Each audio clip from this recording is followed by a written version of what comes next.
was the title of the last video. We're just gonna get straight into it. Forget trying to do too much. I just wanted to wrap it up. Basically, you know, I'm retired from the rideshare thing because I learned a lot, and when the opportunity was taken from me, I had to let it go. When my car was taken, I had to let it go. I believe Jesus. I don't know the exact way he said it, but if a thief takes something from you, you give it to him. Don't hold back anything. When someone takes it, just let it go. So I had to learn to let rideshare go, let the car go, and you know, move on. So I came a long way from being homeless. Came a long way from, you know, living on couches, and I got my own room. I'm able to rent, and shout out to padsplit.com and the people that help make it possible for people like me to have a place to live safely, soundly, so that I can do my podcast, not just sleep, but also, hey, have a safe space to do my platform and have a healthy headspace to say something that matters. So,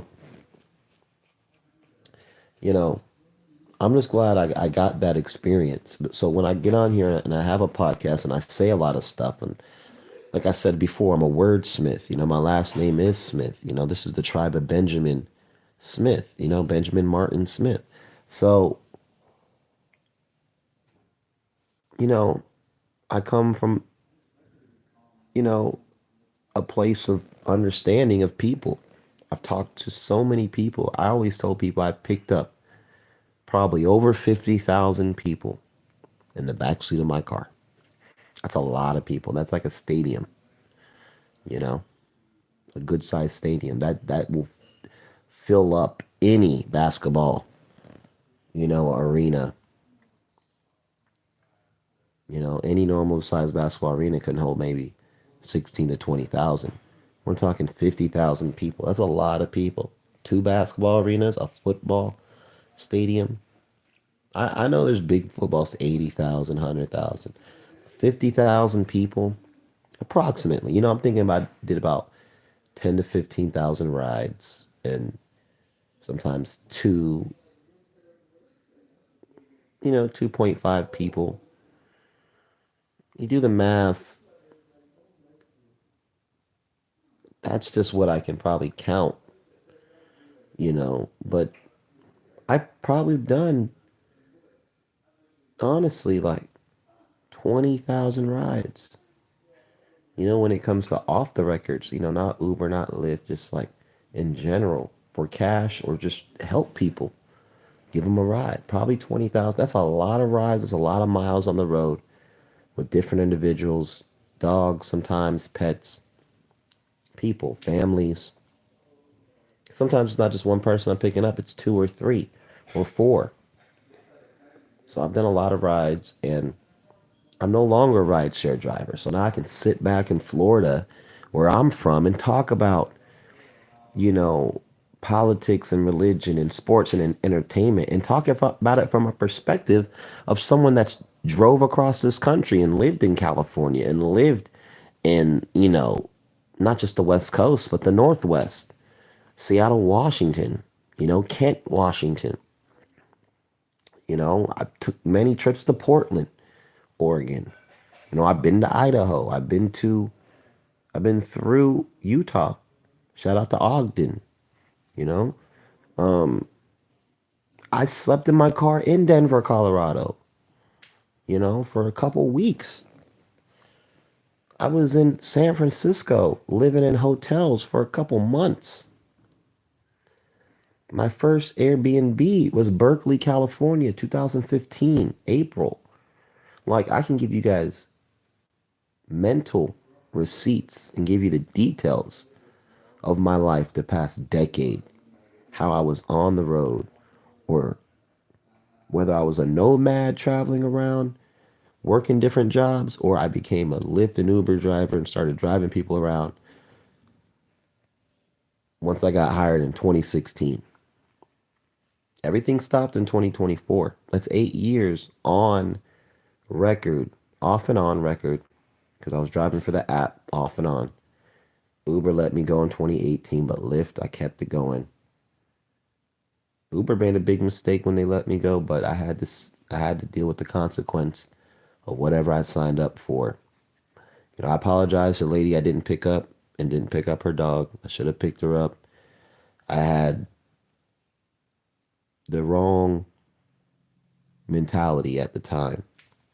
I'm not going to point no fingers. I'm going to say my mentality was wrong to just not do my job. Because I could have picked you up and your dog. We could have had a good conversation or no conversation at all.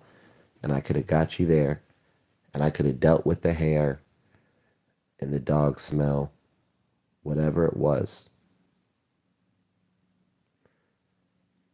But I fucked up and I'm sorry.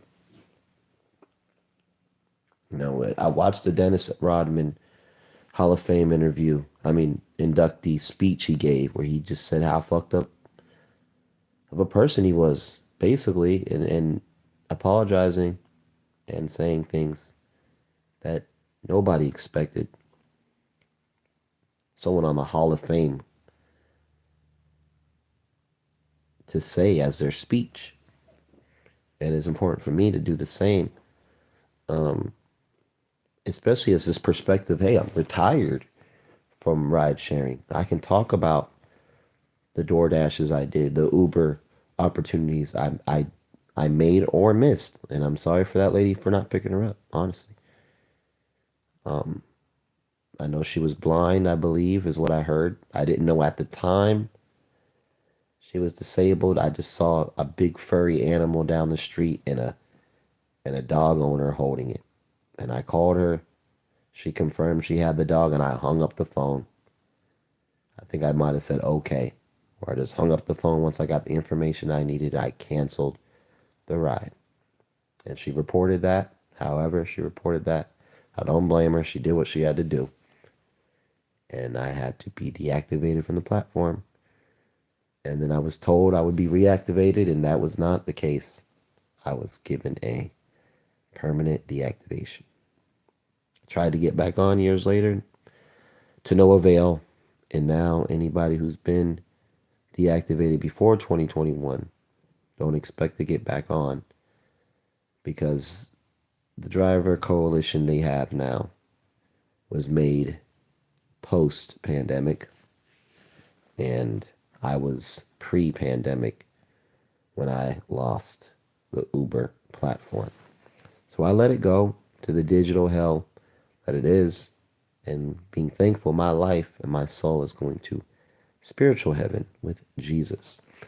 So as far as Lyft, though, I owe Lyft, I'm sorry, Lyft, for the balance. I will not refrain from letting people know I did get my car stolen. And there could have been a chance I drove that car to Seattle and paid off my balance and my debt, but I never got that opportunity.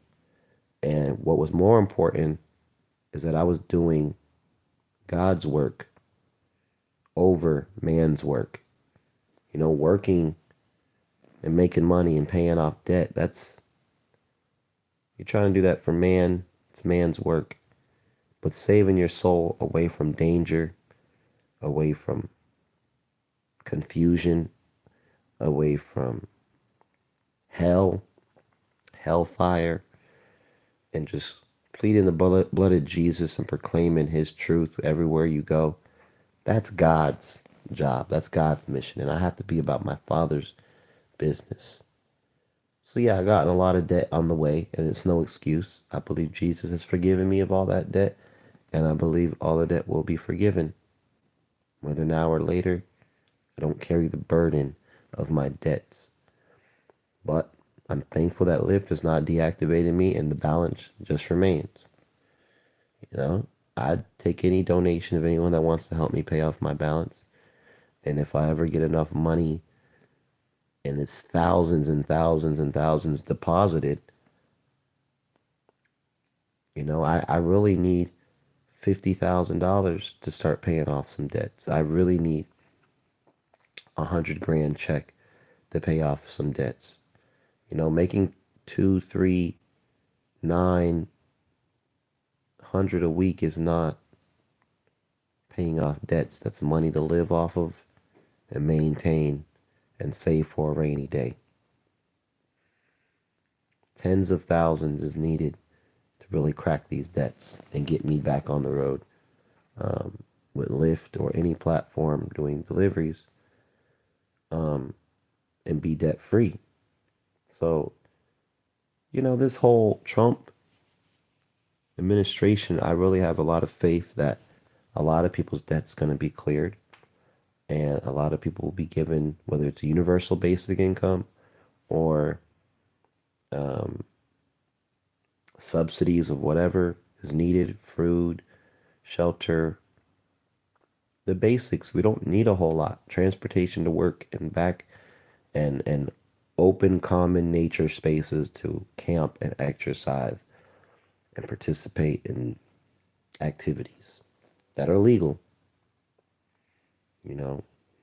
And it's important. I'm really for recreational marijuana in Florida. I really want that passed. I'm really for the use of organic, properly made mushrooms and psychedelics.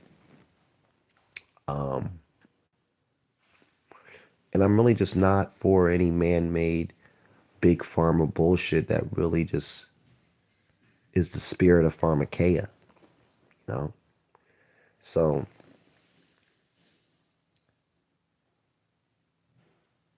there's a lot I can talk about as a Florida retired,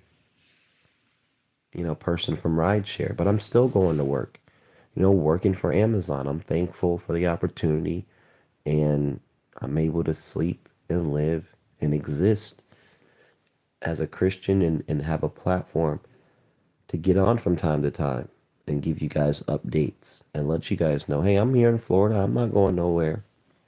I'm retired from rideshare. I don't plan on picking anybody up like that.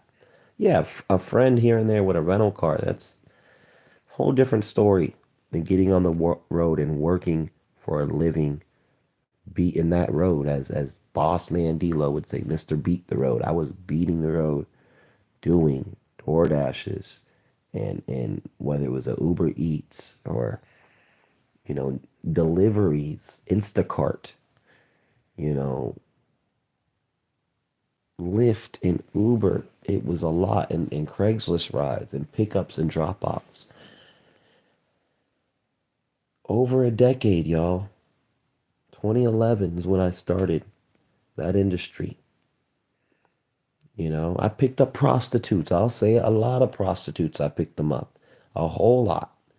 I never, I never, and I repeat, I never had sex with those prostitutes. I never got sexual offerings from those prostitutes, but I did get them safely to their destination and have a human to human conversation with women who were selling their bodies and even share my testimony of Jesus Christ with them. I even picked up one prostitute that had to pee on the side of the road. I didn't try to see her titties and her or her, she, women offered. She offered to show me something or do something, but I never took the sexual advantages because of the Holy Spirit, Jesus Christ, that dwells in me, the strength I've had. But that doesn't does that mean I didn't have girlfriends and have sex and do things? I did things. But when I was giving people professional rides, I was not abusing that power trying to get too deep involved with people. I was dropping them off and they were giving me cash and I was thankful for being able to live. I have friends. I had my own friends. I didn't have to be thirsty to make new ones. Of course, men who see opportunities at talking to beautiful girls, that's great. But you don't need to worry about her becoming your girlfriend or your wife if it ain't even about that. It's about her, you doing your job first and getting that person, female or male, to their destination. family or couple or friend, whoever. And that's what I did time in and time out. And it feels good to talk about it because I'm not doing it no more. All right. So I'm excited about doing more videos talking about politics, talking about religion, talking about faith, talking about sports, talking about entertainment. And that's what I've been doing on these lives. Anyone that listens to my older lives, I just try to do a four square. We're talking religion, politics, sports, and entertainment. Miscellaneous. 4 or 5 square, pot jambalaya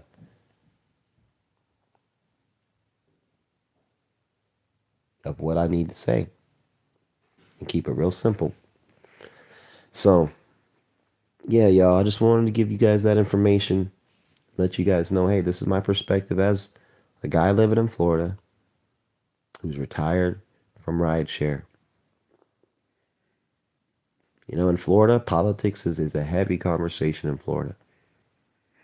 Maybe in your state, they don't care about politics. Some up in Florida, they care a lot about politics. Believe me, Trump lives here for a reason. Politics and business is very big here. People having businesses, owning businesses, running for political parties involved in politics. It's a very big industry, politics and business here in Florida. And there's a very big on religion here. Different churches, Jehovah Witness, Christians, Roman Catholics, Muslims, Buddhists, Hindus, all types of different people and religions. But this is Florida, and I'm a Christian, and I follow Jesus, and I speak my truth, and I give my thoughts, and I speak my facts. So thank you guys for tuning in. I want to do a part 2 to wrap it up, and who knows? We'll probably get back to the regular scheduled programming, get back to talking religion, politics, sports, and entertainment. All right, y'all. King Benjamin of the Tri Benjamin Podcast, signing out. Peace and love. Out.